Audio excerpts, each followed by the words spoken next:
हम लोगों की सेक्सुअलिटी एक ऐसी चीज़ है जो हमें बाकी जानवरों से काफ़ी अलग बनाती है, क्योंकि हमारी अलग अलग सेक्सुअल प्रेफरेंसेस के अलावा इस धरती पर सिर्फ हम लोग ही ऐसे क्रीचर्स हैं जो सेक्स सिर्फ मज़े के लिए कर सकते हैं। और ये फैक्ट हमें बताता है कि इंसानों की लाइफ में सेक्स बस रिप्रोडक्शन के लिए ही ज़रूरी नहीं होता, बल्कि इसकी मदद से हम अपने आप को साइकोलॉजिकली और स्पिरिचुअली आगे बढ़ा सकते हैं। आज हम बात करेंगे सेक्स से जुड़े ऐसे 23 साइकोलॉजिकल फैक्ट्स की जो आपने पहले कभी नहीं सुने होंगे। और काउंटडाउन स्टार्ट करने से पहले अगर आपको ये वीडियो पसंद आए तो इसे लाइक और चैनल को सब्सक्राइब करना मत भूलना। सेक्स और हमारी सेल्फ एस्टीम बहुत क्लोजली कनेक्टेड होते हैं। कई स्टडीज़ में पता लगा है कि ज़्यादातर लोग जो फ्रीक्वेंटली सेक्स करते हैं उनकी सेल्फ एस्टीम ज़्यादा होती है और वो अपनी बॉडी में कॉन्फिडेंट फील करते हैं। इसके साथ ही कई लोग सेक्स करते हैं सिर्फ कॉन्फिडेंट फील करने के लिए। ये इसलिए होता है क्योंकि सेक्स अपने आप में सबसे बड़ी ह्यूमन अचीवमेंट है। इससे हम ये पक्का करते हैं कि हमारी स्पीशीज़ फ्यूचर में भी एग्जिस्ट करे। और तभी जब एक इंसान ये टास्क कंप्लीट करता है तब वो काफ़ी पावरफुल और अट्रैक्टिव महसूस करता है। वैसे तो सेक्स दोनों ही जेंडर्स की मेंटल हेल्थ को इम्प्रूव करता है, पर वो फीमेल्स होती हैं जिन्हें इसका सबसे ज़्यादा बेनिफिट मिलता है। 2002 में हुई एक स्टडी बताती है कि जो फीमेल्स प्रोटेक्शन के बिना सेक्स करती हैं वो सीमन के कांटेक्ट में आकर कम डिप्रेस फील करती हैं। ज़्यादातर लोग जानते हैं कि हर रोज़ मॉर्निंग वुड या फिर मॉर्निंग इरेक्शन के साथ उठना कैसा फील होता है, पर लोग ये नहीं जानते कि फीमेल्स भी हर रात गहरी नींद में जाते और बाहर आते हुए 4 से 5 बार क्लेटरल इरेक्शन एक्सपीरियंस करती हैं, जिसे नाम दिया गया है मॉर्निंग ड्यू। यूजुअली हमें बताया जाता है कि एक ऑर्गेज़म हमारे दिमाग में उन एरियाज़ को एक्टिवेट करता है जो कोकेन लेने पर एक्टिवेट होते हैं, और इसी वजह से कई लोगों को सेक्स की एडिक्शन होने लग जाती है। पर जो चीज़ हमें नहीं बताई जाती वो ये है कि असली एडिक्शन सेक्स से नहीं बल्कि सेक्सुअल थॉट्स और सेक्स करने से पहले की एक्साइटमेंट होती है। हर महीने फीमेल्स एक 12 से 48 घंटे की विंडो से गुजरती हैं जब वो सबसे ज़्यादा फर्टाइल होती हैं और वो ईजिली प्रेग्नेंट हो सकती हैं। ये छोटा सा टाइम विंडो दोनों सेक्सेस को ज़्यादा हॉर्नी बना देता है। मेल्स तो फीमेल्स की बॉडी ओडोर सूंघ कर ही उनकी तरफ सबकॉन्शियसली खींचे चले आते हैं, पर इस समय फीमेल्स सबसे ज़्यादा अल्फा मेल से अट्रैक्ट होती हैं, क्योंकि इस टाइप के मेल्स ज़्यादा मैनली होते हैं और उनके स्पर्म ज़्यादा फर्टाइल होते हैं।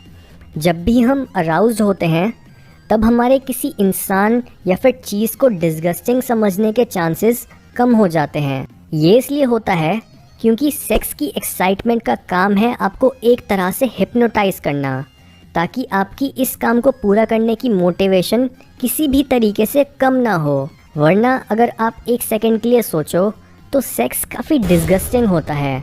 आप डील कर रहे होते हो पसीने, तरह तरह के फ्लूइड्स और स्मेल्स के साथ, और अगर हमारे अंदर डिस्गस्ट सेंसिटिविटी कभी कम होती ही नहीं तो हमारे एंसेस्टर्स कभी रिप्रोड्यूस नहीं करते और हम कभी पैदा नहीं होते। मैरिज पर हुई एक रीसेंट स्टडी बताती है कि जो कपल्स साथ में रिलेशनशिप्स पर बेस्ड मूवीज़ देखते हैं उनमें ब्रेकअप के चांसेस कम होते हैं। जो फीलिंग्स मूवी के कैरेक्टर्स फील कर रहे होते हैं वही फीलिंग्स दोनों पार्टनर्स में आने लग जाती है। तो चाहे कोई इमोशनल सीन चल रहा हो या फिर रोमांटिक सीन, व्यूअर्स के लिए उन इमोशंस को साथ में प्रोसेस करने से उनका बॉन्ड और भी स्ट्रॉन्ग हो जाता है। जब हम अराउज्ड होते हैं तब हमारी दर्द सहने की ताकत 35 से 40% बढ़ जाती है, और फीमेल्स के केस में जब वो ऑर्गेज़म तक पहुंचती हैं तब उनकी दर्द सहने की ताकत 100% से भी ज़्यादा बढ़ जाती है। और ये इसलिए होता है क्योंकि ऑर्गेज़म के टाइम पर हमारे दिमाग में बाकी हार्मोन्स और केमिकल्स के बीच सेरोटोनिन रिलीज़ होता है, जो हमें अच्छा महसूस कराने के साथ साथ पेन किलर का भी काम करता है। ज़्यादातर लोग अपने से सिमिलर डीएनए के इंसान के साथ शादी करते हैं। सुनने में ये थोड़ा वियर्ड लगता है, पर ज़्यादातर केसेस में हम उन लोगों की तरफ अट्रैक्ट होते हैं जिनके फेशियल फीचर्स हमारे सिमिलर होते हैं।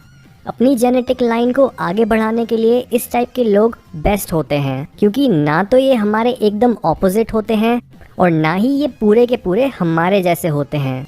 जब फीमेल्स कॉन्ट्रासेप्टिव पिल्स पर होती हैं तब ओव्यूलेशन ना होने की वजह से वो अल्फा मेल्स को प्रेफर करने के बजाय ऐसे मेल्स को प्रेफर करती हैं जो ज़्यादा मैनली नहीं बल्कि केयरिंग होते हैं। ये इसलिए होता है क्योंकि जब फीमेल्स फर्टाइल ही नहीं होती तब उनके पास कोई रीज़न नहीं होता ऐसे मेल्स की तरफ अट्रैक्ट होने का जो उन्हें प्रेग्नेंट कर सकें।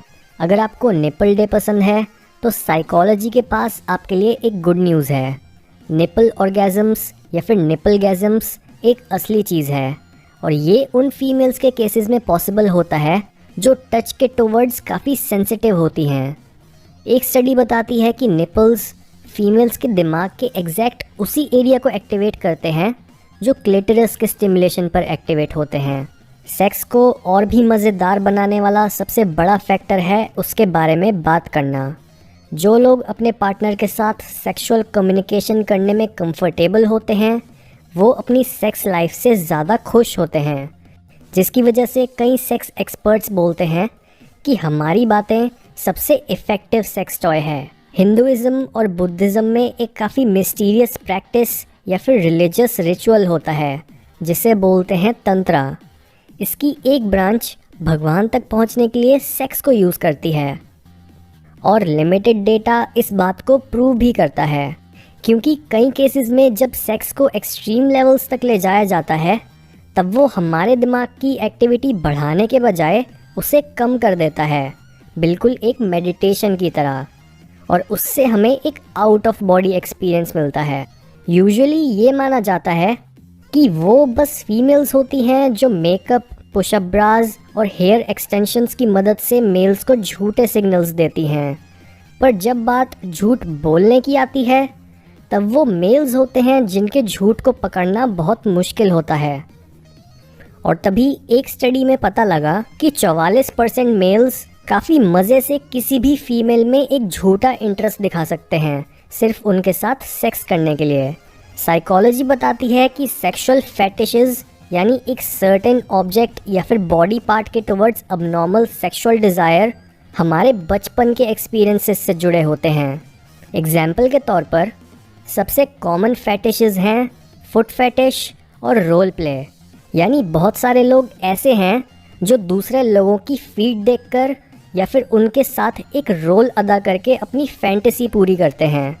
और इन अजीब टर्न ऑन्स को एक्सप्लेन करने के लिए कई साइंटिफिक थ्योरीज हैं। जैसे कुछ टाइम पहले ये देखा गया कि हमारे दिमाग में अपने जेनिटल्स और फीट को पहचानने वाले एरियाज़ बिल्कुल साथ साथ होते हैं, और कई बार कई लोगों का दिमाग गलती से फीट वाले न्यूरल कनेक्शंस को जेनिटल्स के एरिया में रीवायर कर देता है, जिससे उन्हें दूसरे लोगों के पैर सेक्सी लगने लगते हैं। लगभग हर 10 सपनों में से एक सपना सेक्स के बारे में होता है।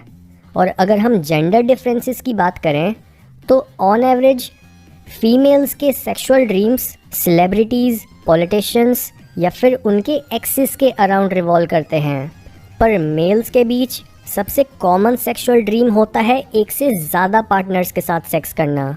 एवोल्यूशनरी साइकोलॉजी बताती है कि दोनों जेंडर्स सेक्सुअल जेलेसी पर अलग अलग तरह से रिएक्ट करते हैं। मेल्स सबसे ज़्यादा रिएक्ट करते हैं जब उनकी पार्टनर किसी दूसरे मेल के साथ सेक्स करती हैं, पर फीमेल्स ज़्यादा रिएक्ट करती हैं जब उनका पार्टनर किसी और फीमेल के साथ इमोशनल कनेक्शन बना लेता है। और एवोल्यूशन की नज़र में इसकी एक्सप्लेनेशन ये है कि जो मेल्स अपने पार्टनर का दूसरे मेल्स के साथ सेक्सुअल रिलेशन टॉलरेट नहीं करते उनके पास ज़्यादा चांसेस होते हैं अपने जीन्स को अगली जनरेशन तक पहुंचाने के, और जो फीमेल्स अपने पार्टनर को दूसरी फीमेल्स के साथ इमोशनल कनेक्शन बनाने से रोकती हैं उनके पार्टनर के अपने रिसोर्सेज दूसरी फीमेल्स के साथ शेयर करने के चांसेस कम हो जाते हैं। अपने आप को सेक्स के बारे में सोचने के लिए जज करना बंद करो, क्योंकि हम में से ऑलमोस्ट 97% लोग कोई ना कोई सेक्सुअल फैंटेसी ज़रूर रखते हैं। ज़्यादातर लोग ये बताते हैं कि वो एक दिन में कई बार सेक्स के बारे में सोचते हैं, पर इससे भी ज़्यादा शॉकिंग फैक्ट तो ये है कि कि 3% लोग ऐसे भी हैं जो सेक्स के बारे में कभी नहीं सोचते। ये सच है कि अल्कोहल कंज्यूम करने के बाद हमें लोग ज़्यादा अट्रैक्टिव लगने लगते हैं, क्योंकि जब हम ड्रंक होते हैं तब हमारी दूसरों को जज करने की एबिलिटी बहुत कम हो जाती है, जिसकी वजह से हम उन लोगों से भी फ्लर्ट करना स्टार्ट कर देते हैं जिन्हें हम बिना पिए ढंग से देखते भी नहीं हैं। इसे बोलते हैं बियर गॉगल्स फिनोमिनन। सेक्स हमारी थिंकिंग कैपेबिलिटीज़ को इम्प्रूव कर सकता है। कई ऑब्जर्वेशंस बताती हैं कि फ्रीक्वेंट सेक्स हमारे दिमाग में नए न्यूरॉन्स की तादाद को बढ़ाता है, जिसकी मदद से हमारी मेंटल पावर बढ़ती है और हमारा स्ट्रेस कम हो जाता है। जिस तरह से आप सड़क पर चल रहे होते हो वो आपके बारे में काफ़ी बातें बता सकता है। कई रिसर्चेस में ये देखा गया है कि लोग ये पहचानने में सफल रहे थे कि कौन सी फीमेल्स रेगुलरली ऑर्गेज़म एक्सपीरियंस करती हैं। उनके हिसाब से ये फीमेल्स फ्लूइडिटी, एनर्जी, सेंसुअलिटी और फ्रीडम जैसी क्वालिटीज़ दिखा रही थीं। आप किस तरह से सेक्स को अप्रोच करोगे ये पूरी तरह से डिपेंड करता है आपकी पर्सनैलिटी टाइप पर। हमारी पर्सनैलिटी 5 पार्ट्स में डिवाइडेड होती है। सबसे पहले है ओपननेस। जो लोग इस ट्रेट में हाई स्कोर करते हैं वो नई नई पोजीशंस और टेक्निक्स को ट्राई करने के लिए हमेशा एक्साइटेड रहते हैं, क्योंकि वो ओपन माइंडेड होते हैं। सेकेंडली, कॉन्शियंशियस लोग काफ़ी सेल्फ डिसिप्लिन होने की वजह से सेक्स को काफ़ी ट्रेडिशनल तरह से अप्रोच करते हैं। थर्डली, एक्सट्रोवर्टेड लोग अपने आउटगोइंग नेचर की वजह से अलग अलग लोगों में सेम टाइम पर इंटरेस्ट दिखा सकते हैं। और इंट्रोवर्ट से अलग वो सेक्सुअली ज़्यादा एक्टिव रहते हैं और कैजुअल सेक्स को प्रेफर करते हैं। फोर्थली, अग्रीएबल लोग इतने केयरिंग होने की वजह से अपने पार्टनर में इंटरेस्ट तो दिखाते हैं, पर इतने इमोशनल होने की वजह से उनमें सेक्स की डिज़ायर काफ़ी कम होती है। लास्टली, न्यूरोटिक लोग इमोशनली अनस्टेबल होते हैं, जिसकी वजह से उनको बेड में खुश करना बहुत मुश्किल होता है। दुनिया की सबसे पॉपुलर पॉर्न साइट यानी पॉर्नहब हर साल एक रिपोर्ट रिलीज़ करती है, जिसमें वो रिवील करते हैं कि कौन सी सर्च टर्म्स सबसे ज़्यादा सर्च करी जा रही हैं। और पिछले कई सालों से लेस्बियन पॉर्न सबसे पॉपुलर कैटेगरी रही है, और इसके पीछे 2 रीज़न्स हैं। फर्स्टली, मेल्स ज़्यादा विजुअली ओरिएंटेड होते हैं, जहां एक यंग, सुंदर और सिडक्टिव फीमेल एक मेल को सिड्यूस करने के लिए काफ़ी होती है, वहीं एक की जगह ऐसी 2 फीमेल्स इस विजुअल स्टिमुलस को मल्टीप्लाई कर देती हैं। सेकेंडली, लेस्बियन पॉर्न मेल्स की एक से ज़्यादा सेक्सुअल पार्टनर्स की डिज़ायर पूरी करती है, और साइकोलॉजी में भी इसके ऊपर एक कॉन्सेप्ट है जो बताता है कि मेल्स की सेक्स ड्राइव बहुत ज़्यादा बढ़ जाती है जब उन्हें नई और एक से ज़्यादा फीमेल्स के साथ सेक्स करने का मौका मिलता है। इस इफ़ेक्ट को बोलते हैं द कूलेज इफ़ेक्ट।